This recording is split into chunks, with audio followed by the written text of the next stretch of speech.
जय हिंद दोस्तों। आज से हम पढ़ेंगे बिहार के बारे में। आगामी जो हमारी बिहार पीसीएस की परीक्षा है उसके लिए यह टॉपिक काफ़ी ज़्यादा महत्वपूर्ण हो जाता है और इसके अलावा अन्य जो बिहार से संबंधित परीक्षाएं हैं उनके लिए भी यह काफ़ी इम्पोर्टेंट टॉपिक है। तो हम सबसे पहले इस पहले लेक्चर में हम पढ़ेंगे बिहार के सामान्य परिचय के बारे में। तो चलिए शुरू करते हैं। सबसे पहले जो बिहार का नाम है वो क्यों पड़ा, तो यहाँ पे बौद्ध बिहारों की अधिकता के कारण बिहार का नाम पड़ा। 12वीं शताब्दी के अंत में ओदनपुरी के समय में बौद्ध बिहारों की काफ़ी अधिकता थी, जिसके कारण यहाँ का नाम विहार पड़ा, जिसको हम ऐसे बिहार पहले होता था उससे बदल के नाम धीरे धीरे बिहार हो गया।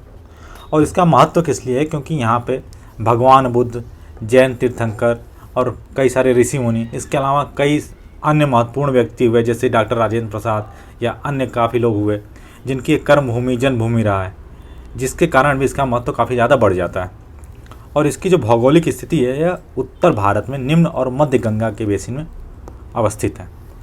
इसके बाद इसकी जो राजधानी है प्रेजेंट टाइम में कहाँ है, पटना में। पटना के अन्य भी कई नाम हुआ करते थे, जैसे पहले पाटलिपुत्र यहाँ का एक नाम हुआ करता था जो कि अभी भी है। उसके बाद एक और नाम से इसको जाना जाता था, पुष्पुर के नाम से जाना जाता था।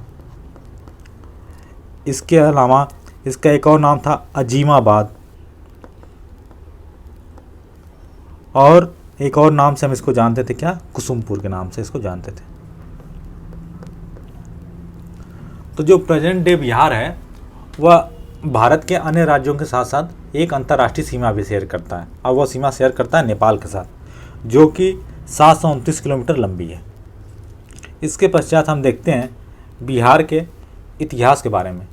जो फ्रेंड्स हमें आज के टाइम पे जो बिहार दिखाई देता है, पहले यह बिहार ऐसा नहीं था। पहले यह जो बिहार था वह आपका संयुक्त जो बंगाल था, उड़ीसा था, और जो प्रेजेंट डे जो बांग्लादेश है, ये सभी मिला के एक बंगाल हुआ करते थे, बंगाल प्रेसिडेंसी हुआ करती थी। ठीक है। उसके बाद आप सभी को ज्ञात है कि 1905 में अंग्रेज़ों ने ईस्ट बंगाल और वेस्ट बंगाल को दो पार्ट में डिवाइड कर दिया था।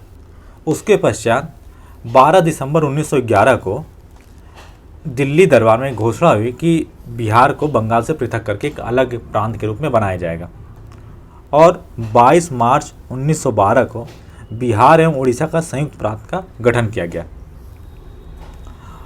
तो इसीलिए जो 22 मार्च का दिन है इसको हम बिहार दिवस के रूप में भी मनाते हैं। ये काफ़ी इम्पॉर्टेंट है, और कई बार अगर क्वेश्चन आ जाता है कि 22 मार्च को बिहार दिवस किस लिए मनाते हैं, तो क्योंकि ये सर्वप्रथम बंगाल से पृथक होकर अलग प्रांत के रूप में बाहर आया था, और अप्रैल 1912 में जाके जो बिहार है वह अलग प्रांत के रूप में अस्तित्व में आया था। इसके पश्चात क्या हुआ कि 28 मार्च 1936 को बिहार के लिए एक पृथक विधान परिषद के गठन का आदेश पारित किया गया था, और 1 अप्रैल 1936 को बिहार और उड़ीसा दोनों को अलग अलग राज्य के रूप में अस्तित्व में आ गए। इसके पश्चात क्या हुआ, फिर से 25 अप्रैल 2000 को झारखंड के गठन के लिए बिहार राज्य पुनर्गठन विधेयक 2000 को स्वीकृति प्रदान की गई, जिसके पश्चात 2 अगस्त 2000 को लोकसभा ने और 11 अगस्त 2000 को राज्यसभा ने भी ये जो बिहार राज्य पुनर्गठन विधेयक था इसको पारित कर दिया, और 25 अगस्त 2000 को उस समय के जो मौजूदा राष्ट्रपति थे डॉक्टर KR नारायणन साहब, उन्होंने इसकी मंजूरी दे दी। इसके बाद बिहार 2 अन्य राज्यों में बट गया, एक बिहार और प्रेजेंट डे झारखंड। तो 15 नवंबर 2000 को झारखंड एक नए राज्य के रूप में अस्तित्व में आया, और जो झारखंड था बिहार के लगभग 42.35 हिस्से को काटकर बनाया गया था। तो आप सबने पढ़ा कि कैसे क्या क्या हाल वो था।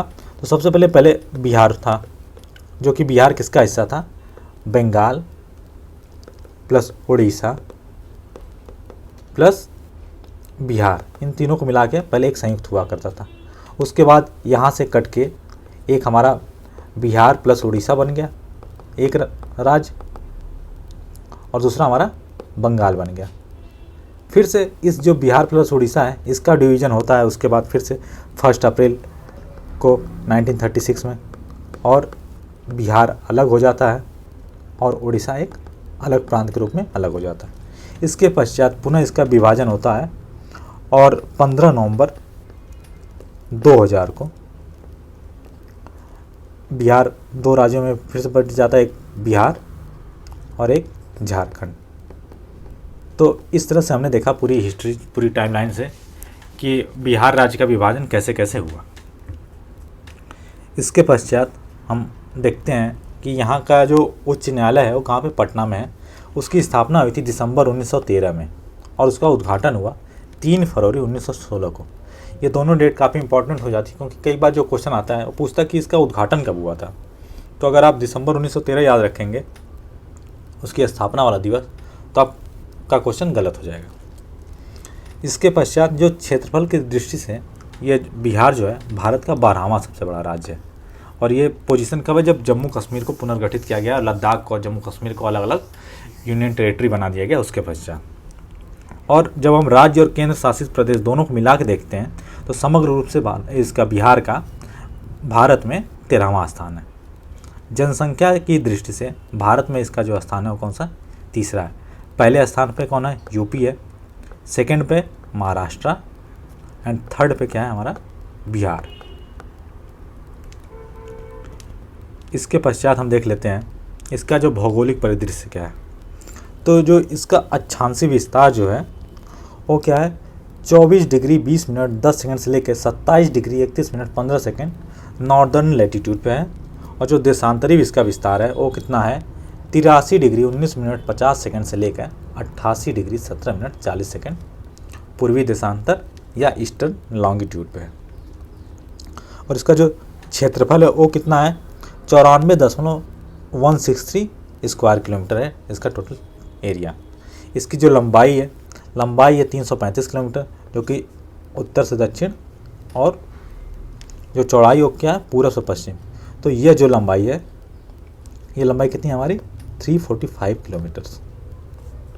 और ये जो चौड़ाई है आप सभी को दिख रहा होगा कि ज़्यादा होगी इससे, तो कितनी है, 483 किलोमीटर्स।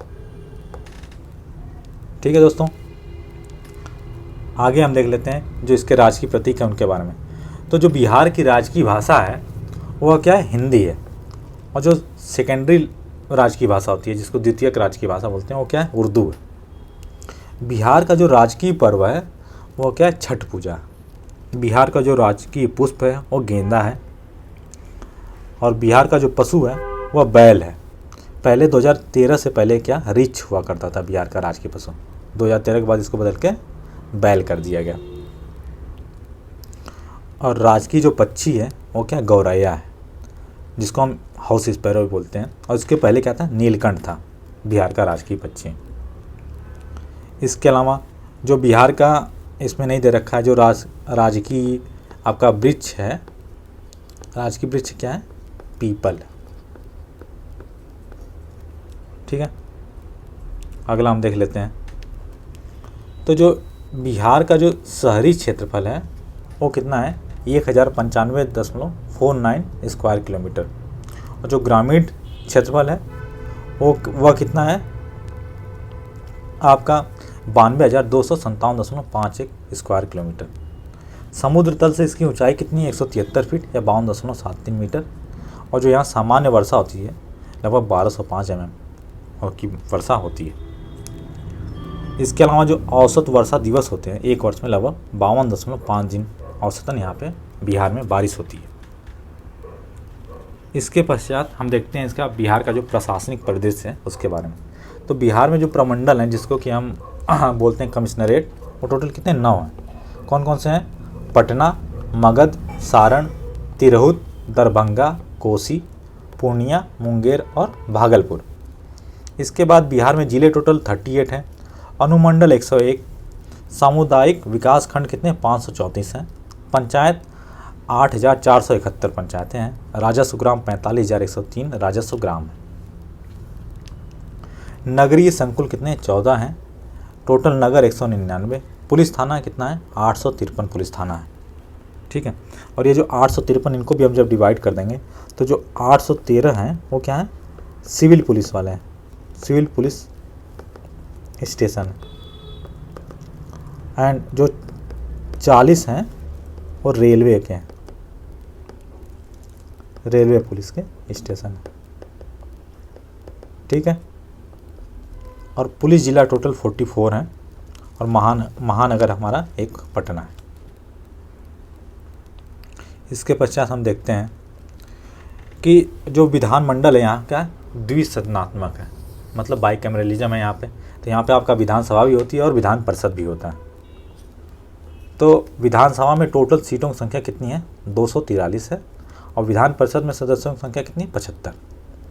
इसके बाद यहाँ आपसे जो लोकसभा की टोटल सीटें हैं, टोटल 40 सीटें हैं, और राज्यसभा की टोटल 16 सीटें।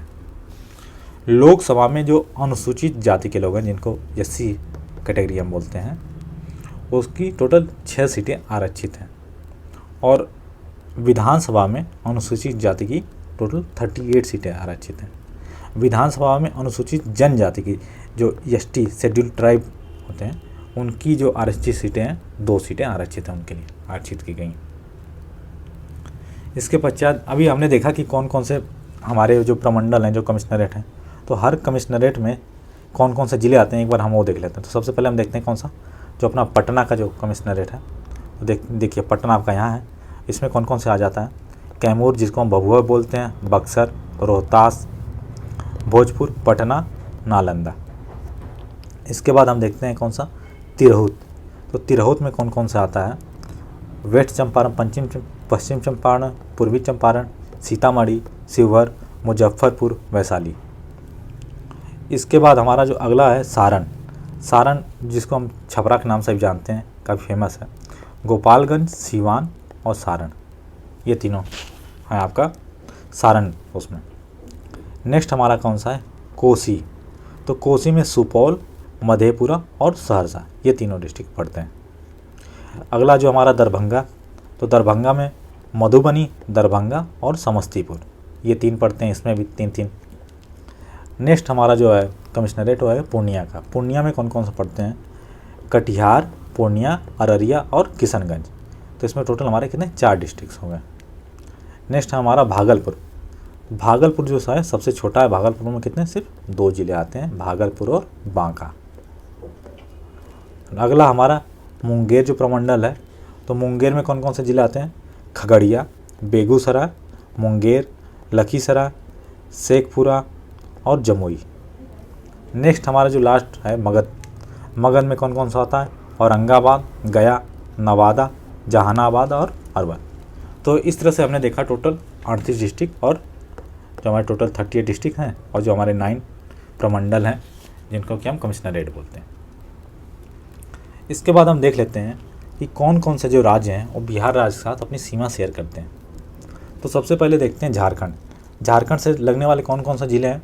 तो रोहतास, औरंगाबाद, गया, नवादा, जमुई, बांका, भागलपुर और कटिहार। तो ये टोटल हमारे कितने डिस्ट्रिक्ट हो गए?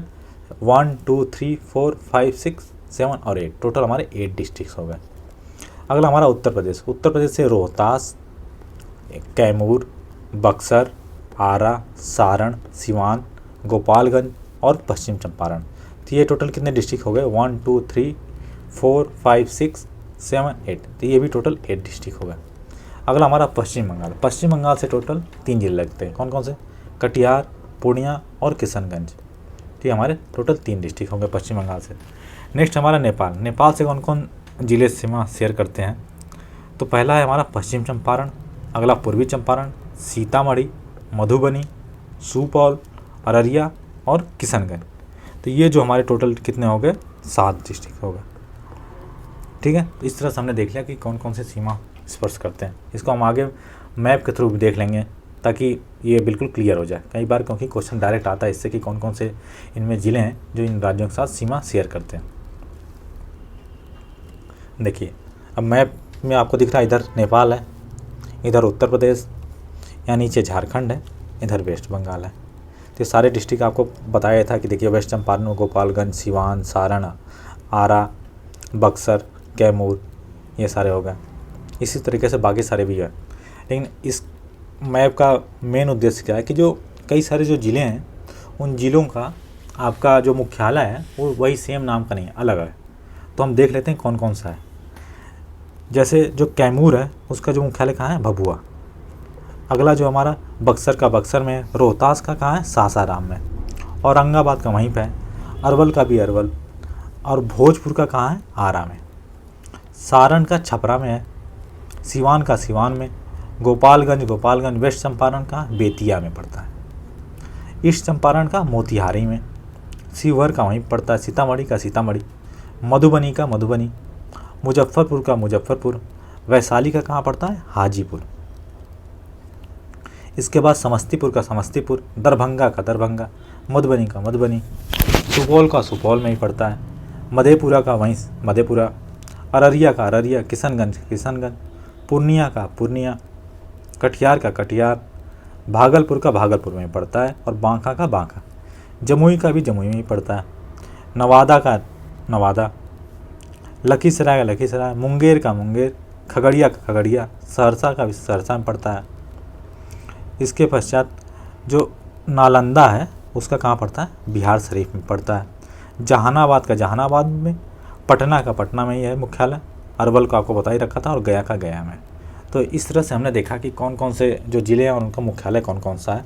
तो जो इससे हमारा क्या क्या निकल के आया, जो हमारा एक वेस्ट चंपारण है वो हो गया, ईस्ट चंपारण हो गया, सिवान हो गया, हमारा कैमूर भभुआ हो गया, आरा हो गया, रोहतास हो गया, और नालंदा हो गया, वैशाली हो गया, इन सारे जगहों पे, और सारण छपरा हो गया। इन सारे ज़िलों के जो मुख्यालय हैं ज़िलों के नाम से डिफ़र हैं। तो ये एक बार इम्पॉर्टेंट हो जाता है, इसको आप एक बार पुनः ख्याल से देख लीजिएगा। इसके पश्चात हम देखते हैं अन्य महत्वपूर्ण तथ्यों के बारे में। तो जो बिहार राज्य है और भारत के टोटल क्षेत्रफल का लगभग 2.86% से क्षेत्रफल कवर करता है। और बिहार में जो सर्वाधिक क्षेत्रफल वाले 3 ज़िले हैं, तो सबसे अधिक क्षेत्रफल किसका है, पश्चिम चंपारण का है, उसके बाद गया, और 3rd नंबर पे पूर्वी चंपारण। और जो सबसे कम क्षेत्रफल वाले 3 ज़िले कौन कौन से हैं, तो सबसे छोटा कौन सा है, शिवहर है सबसे छोटा, उससे बड़ा है अरवल, और उससे बड़ा है शेखपुरा। तो ये भी काफ़ी ज़्यादा इम्पॉर्टेंट फैक्ट हो जाते हैं, इसको भी आप लोग 1-2 बार देख लीजिएगा ताकि आप लोग से गलतियाँ ना हो। आगे जो बिहार की जो जलवायु है वह मानसूनी प्रकार की है, और जो बिहार की जलवायु को कोपेन ने 2 भागों में डिवाइड किया, एक उत्तरी भाग और एक दक्षिणी भाग। उत्तरी भाग को CWG कैटेगरी में रखा है, और जबकि दक्षिणी भाग को AW, capital A capital W। तो ये काफ़ी ज़्यादा इंपॉर्टेंट है, क्योंकि कई बार डायरेक्ट इससे क्वेश्चन आया है कि बिहार कोपेन के अनुसार बिहार की जलवायु को उत्तरी भाग को किस कैटेगरी में रखा गया, CWG। ठीक है, इसके बाद दक्षिणी भाग को AW। इसके बाद हम देखते हैं जो सबसे बड़ी नदी है वो कौन सी है, गंगा नदी, जो कि लगभग बिहार को 2 हिस्सों में डिवाइड करती है। और यहाँ का जो सबसे गर्म कुंड है वो कौन सा है, ब्रह्मकुंड है। इसके पश्चात जो बिहार का सर्वाधिक गर्म जिला है वह गया है, और जो सर्वाधिक ठंडा जिला है वो भी गया है। तो ये काफ़ी ज़्यादा इंपॉर्टेंट फैक्ट हो जाते हैं, क्योंकि 2 कॉन्ट्राडिक्टरी चीज़ें एक ही जगह पे हो रही हैं। और यहाँ जो सर्वाधिक पाई जाने वाली मिट्टी है कौन सी, जलोढ़ टाइप की मिट्टी होती है, और यहाँ की प्रमुख खाद्य फसल है चावल। बिहार में जो सर्वाधिक वर्षा होती है वो किशनगंज में होती है, जो कि बिल्कुल हमने देखा था कि बंगाल बॉर्डर पे है, और यहाँ पे लगभग 205 सेंटीमीटर औसतन वर्षा होती है। और न्यूनतम वर्षा होती है औरंगाबाद में, जहाँ पे लगभग 101 सेंटीमीटर की औसतन वर्षा होती है। ठीक है दोस्तों, तो इसी के साथ जो हमारा बिहार के बारे में जो सामान्य परिचय था वह लेक्चर समाप्त होता है, और ऐसे ही हम अन्य लेक्चर के साथ अपने नेक्स्ट वीडियो में उपलब्ध होंगे। और आप सभी को यह वीडियो पसंद आया हो तो आप अपने दोस्तों के साथ भी शेयर करें, और चैनल को सब्सक्राइब करें और लाइक करें। धन्यवाद।